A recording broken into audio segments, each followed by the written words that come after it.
I'm awakened by paranormal, bubble guppies endure it. It's 6 o'clock in the morning, I check my phone as I'm yawning. Hey, what's up everybody? This is RecRoom Jurors, and I'd like to welcome y'all to episode 4 of the RecRoom podcast. Man, I had a heck of a morning this morning.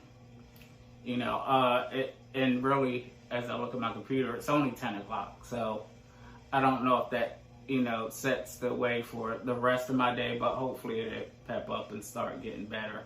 And of course, last night I seen this on Facebook. Yeah, because, the world really needs that right now.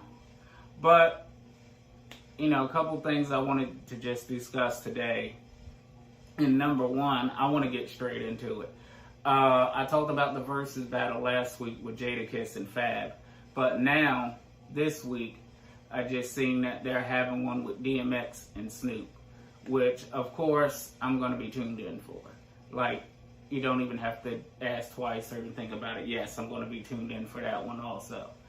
And with this one, I really, really want to see him go hit for hit. Like I know when I talked about the Jadakiss last week, I was talking about, I didn't know if they were going to do freestyles or mixtape cuts or, what they were going to do. And they end up kind of actually doing a mix of both. And, I thoroughly enjoyed that one just for, seeing two hip-hop artists that I love, coming together on a battle, especially, when you've exhausted everything on Netflix and exhausted everything on Hulu by this point. And, I was like, why wouldn't I watch this anyway? So, I think the DMX and Snoop battle would be really, really excellent if they went hit for hit. And the reason why I say that is because I know, a lot of other artists have a lot of freestyles or, mixtape cuts. And I know DMX has a few freestyles, some mixtape cuts, and Snoop does too. But I don't think they have as much as Jadakiss and Fab do, in their career.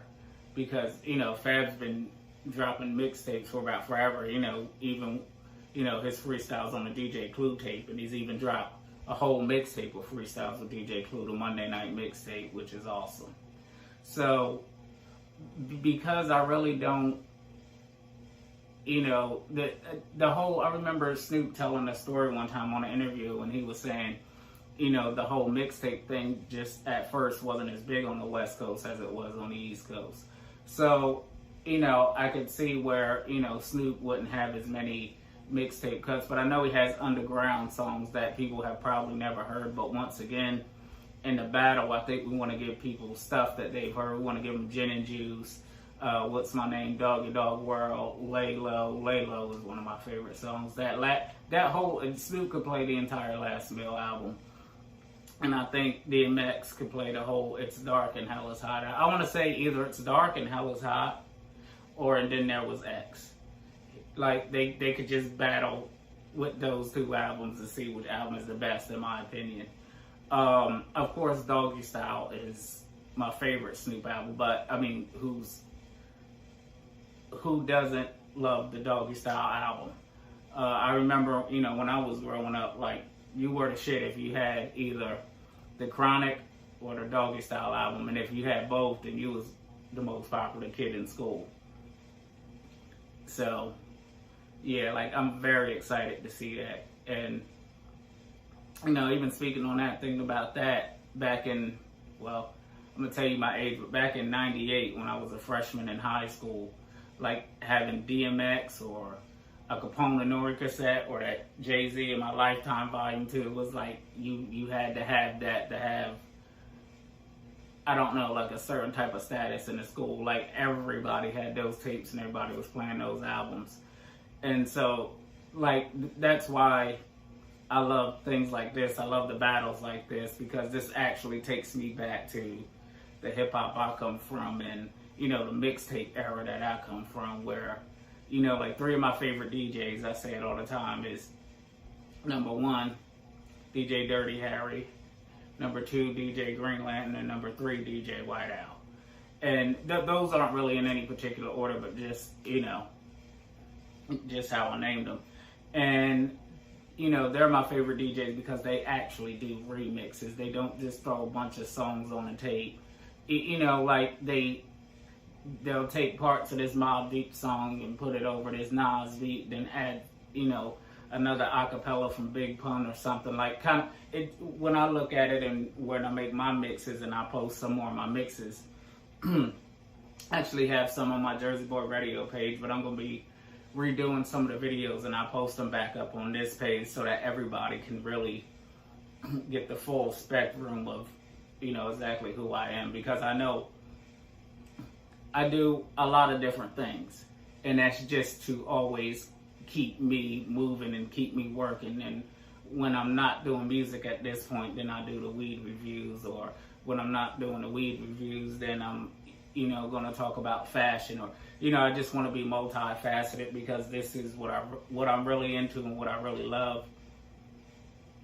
And if you can do something you love for the rest of your life and become successful at it, then why not? Anyway, I kind of got off topic. But yeah, those are three of my favorite DJs. And it's because, like, when I do a mix, like, I look at it like it has to be like a movie. It has to be continuously moving. It has to grab a hold of you. Like, you have to hear it and be like, what is that? Or who did that? Or rewind that. And that's always, been a thing for me, like just the presentation of it and just not doing the regular, giving people something different than what they would usually get. And at times I feel like, the people who are from that mixtape era definitely understand what I'm doing.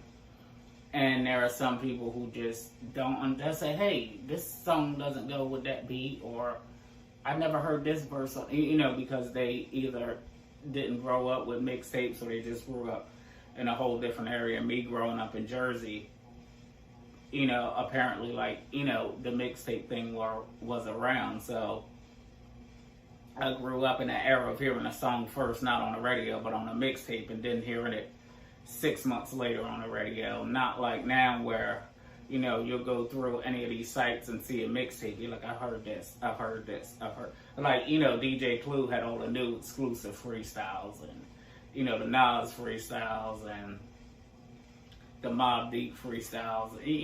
Like, from that era where, the DJs were saying we used to go on the record labels and, tell them, I remember DJ Who Kid telling a story about him saying that he was from, I don't remember the exact record label, but he said he was with some record label who was doing some shows overseas in Japan, and he needed some records, so they gave them to him. I remember a story of one DJ, I think they stole,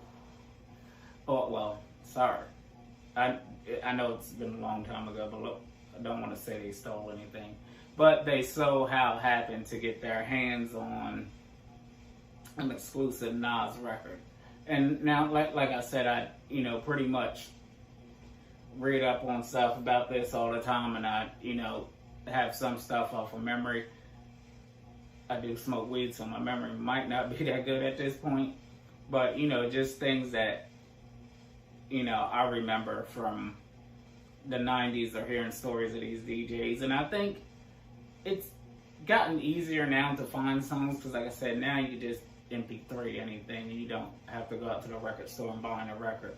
But for me, like, that's what is one of the things that made me love it even more. Like, I still love hip-hop today, but going through Apple Music and having every album like at your fingertips, yeah, it's cool, but at the same time, it's like, oh, you get spoiled, because I gotta listen to, Black Moon's album, and then I can switch it to Helter Skelter, and, but back in the day when those albums actually came out, the joy for me was actually going to the store and buying a physical CD, or buying a physical cassette, or just a ride to the store, and you're so amped up to get your favorite artist's new album. Like, that was the thing for me, and that's what really, like, like, it makes me, even still to this day, if a new album comes out that I like, I I'll go to Best Buy and pick up a physical copy. The last Joel Ortiz album that came out, like, I love Joel Ortiz. So not only did I download it, but I went to the store and I bought the physical copy. And I think we went to like 3 or 4 different Best Buys before, we found one that had it, because like really a lot of stores aren't even carrying CDs anymore. And I don't think a lot of artists are really getting things pressed up on CDs, just because Apple Music. And now, especially at the time when everybody's stuck in the house and can't get to the store, it's just a whole different experience. And I think that kind of, it takes away from the whole experience just a little bit.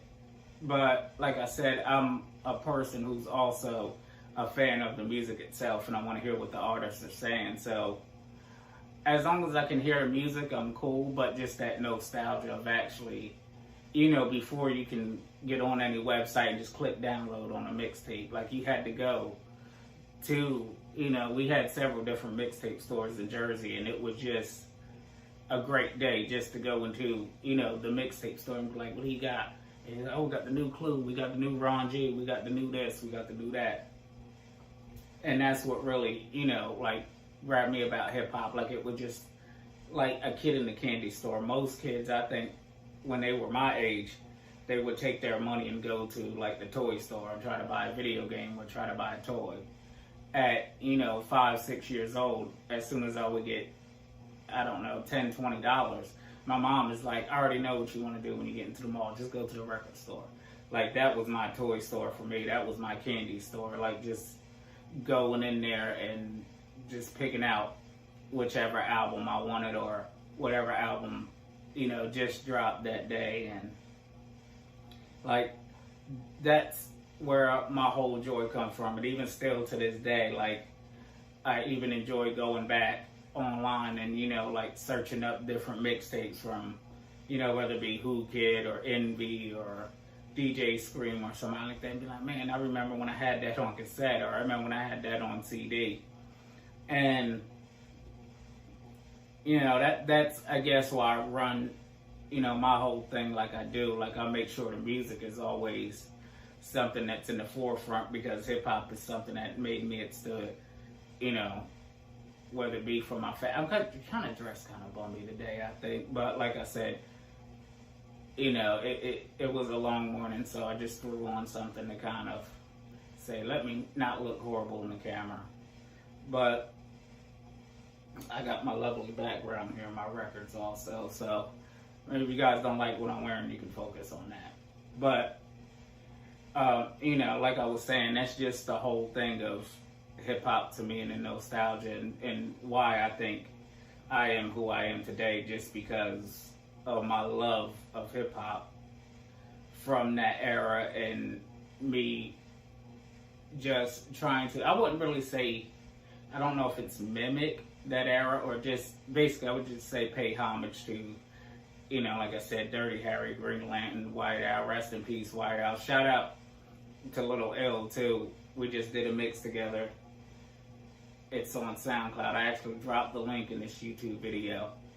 But yeah, we just did a mix together, and that's DJ White Owl's brother. And me and White Owl worked on a couple things together. We did a Ghostface Killer mixtape, and then we also did a tape for one of his artists. So, like, the thing for me was just like, I grew up listening to White Owl mixtapes and dropped that, and and so when I actually finally got the chance to work with him, I was like, hell yeah, like that was, I think, one of the biggest moments in my, I don't want to say in my career, because that was one of the biggest moments in my career, but so far, and, because I do plan to do a lot more things, bigger and better things, but at the moment, like, from what I did so far, like, working with White Owl has probably been, like, number one on the list. And, I say that just because he's somebody that I looked up to. He's somebody that, when I talk to him, like, oh, this is DJ White Owl, da-da-da-da-da. And, like, we talk like we've been buddies forever. You get what I'm saying? Like, well, unfortunately, I've only really talked to him on Messenger. I never really got to meet him personally, but, I talked to White Owl himself, and, we held the conversation like we knew each other for years and years. So, that was another great thing about it. Like, oh my God, I looked up to this dude for so long, and now I'm actually talking to him and about to work with him on, what I love to do, and I know what he loves to do. And we worked on one of our favorite groups together. We worked on a Wu-Tang mixtape. So, well, Ghostface Killer from Wu-Tang Clan mixtape. So, I got a little big head, I'm not going to lie. A little big-headed because I was like, I really I got my name on a tape with DJ White Owl. DJ White Owl, me and DJ White Owl actually did this together. And like I said, there's a lot of other DJs that I would like to work with. But like I said, maybe in the future that'll happen. From now on, I'm going to be working on some more music, probably end of this week, excuse me. And like I said, I'll be putting up a lot more videos of the remixes that I do, because I think I got into this whole mode of showing people me and who I am with everything I do, what really makes my life go around, that I really want to introduce some of the music. And I think when, certain people kind of see me or they hear me talk, they know, the first thing most people think about when they see me is music. I mean, people who know me personally, maybe not somebody watching this video, or maybe not somebody who just met me, but, there's a lot of people who know me from the music, mixtapes, or shit, even if it's just wearing the Timbs like I do. But they know it all from, just me loving hip-hop and just loving music in general. Because it's not only hip-hop, I like country, rock, pop, jazz, like music just gets me moving. But I think just because of where I grew up and how I grew up, hip-hop has just always been something that's just been like, I have to hear it, I have to get it, I have to, be in the loop with it. And I related to it more, and I just love it so much that hip-hop is just the mainstay. But in the future, I want to produce, maybe something for some country artists, but I want to do it kind of like with a hip-hop kick. There's a lot of records now that you hear in country that do have that hip-hop kick that people, maybe people who just listen to country all their life maybe don't hear it. But, I think, they're more gravitating to that style because they know, people love hip-hop. And especially not even just, your target audience would think, oh, well, just black kids like hip-hop. But no, like, white kids love hip-hop, and, they actually go to the shows and buy the albums and, don't mind spending their money. So, I don't mind spending my money either, and I know there are a lot of people who don't, but there are a lot of majority of white kids who, will just go out and grab the album or go out and pay, hundreds of dollars for concert tickets. So I think what happens is people see the big impact that hip-hop makes, and they say, well, man, how can I capitalize off of this? How can I make, this country song beat sound like, a break beat, or, how can I put these elements into my song? And, I kind of like that too, because at the same time, not only with blends and remixes, but I like to do mashups. And a lot of you guys know what mashups are. I just dropped the Cake by the Ocean mashup. And it's basically just taking two genres of music and blending them. Like, I've always seen a blend as, R&B over hip-hop beat, or vice versa. And then I always see a mashup as taking a hip-hop song and placing it over country music, which is, pretty much the definition of it. But there are some people out there, like, when I do it, they're like, what is this? This, I don't, I like it, but this is a Fall Out Boy song with, a Fall Out Boy beat with a Jay-Z song over. And I was like, I don't, people sometimes just totally don't get it. And then, once you start to show them and explain to them, they're like, oh, okay. Sometimes, like I said, I feel like an alien talking about stuff, or, I put graffiti art or something up on Facebook, and, it's stuff that I'm like, people are like, oh, that's neat, and, I don't know, sometimes I just feel like I'm a hip-hop weirdo, I don't know. But, like I said, it's what works for me, it's what makes me happy, it keeps me in my own little world, and it's just what I want to do for the rest of my life. I want to be somewhere in music or doing something with music. I like my 9-to-5 jobs. I've met a lot of friends. I just, at the same time, you work a job and you feel like, well, I know I'm meant to, do something bigger than what I'm doing right now with this job. But at the end of the day, I can't hold myself like I think I'm higher than anybody else, or, I'm about to be famous one day, or I'm about to be rich, or da-da-da. So, just stay humble, and I just try to stay humble and work towards my goal, but at the same time, if I'm doing good, I like to tell people, hey, I got da-da-da coming out, or I got this and this coming up. And sometimes, the people who support you will support you, and sometimes you'll have those people who just are like, yeah, whatever.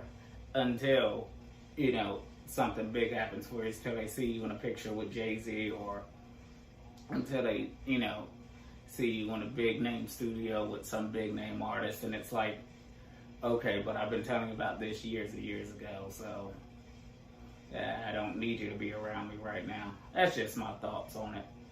You need people who are going to stay down with you from the beginning and kind of see your vision, is what I say. And luckily, I've been able to have, certain people placed in my life that actually have helped me see the vision and help me do, what I wanted to do, what I needed to do.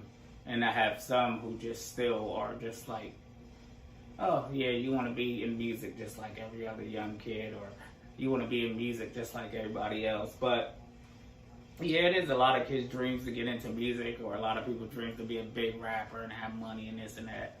But at the same time, you really do have people who really, really love it, who eat, live, breathe, and sleep music like I do. And, we're really trying to get into it because it's what we love to do. Like, somebody could just like working on cars, and they could been doing it, since they was younger growing up, so they decided to open up their own mechanic business. It's the same thing with music. Like, I don't look at I don't look at music from a money standpoint. I just look at it as, even if I can make what I'm making at, a good full-time job, but be working on music and be able to pay my bills and eat off of that, I'd be good. I think fame is something that's nice at times, but like I said, it also has its cost. So I'd be the dude behind the scenes, just as long as when people see me, they can associate my name with the music. I don't think I really want to be famous, but, I just want to have enough people know me to where they know, okay, he's the hottest guy in music. Or, he'll give you a platinum record, or he'll, do this and do that. But also at the same time, I'm kind of laid back, chill. I'm not, into out there being all, blah, blah, blah, blah, blah, blah. Like a lot of these, you know what I'm saying? Like, sometimes you'll see a lot of people, it's like, man, this dude's doing a lot of acting. But, I'm just not one of those type of people. Like, I just want to stay humble, and when I do get to that certain point, which I'm going to get to it, I want to just be able to help other people out, and that's why I always say, I look up to like Kevin Hart a lot, or, The Rock a lot, just by, motivating other people. So, that's basically what I want to do with it. I want to get to where I want to go, and I want to show other people that just with determination and motivation, you could be there too. And I could go on and blab about this subject for hours, but of course, like I said, I had a really, really crappy day starting off this morning, so I have a lot more to do. Hopefully my day will get better, and I'll be back with you guys next week. because I can literally talk about music for hours. Next week, and until the next podcast, I just want to tell everybody, if you love something, then just go ahead and do it. Because right now, you know, we could do something and make a change in our lives, and hopefully we can make a change in the world. And we definitely need some kind of change right now in the world. So, with that being said, I'll see you guys next week. See you later. I'm awakened by paranormal, bubble guppies and Dora. It's 6 o'clock in the morning. I check my phone as I'm yawning. My news feed.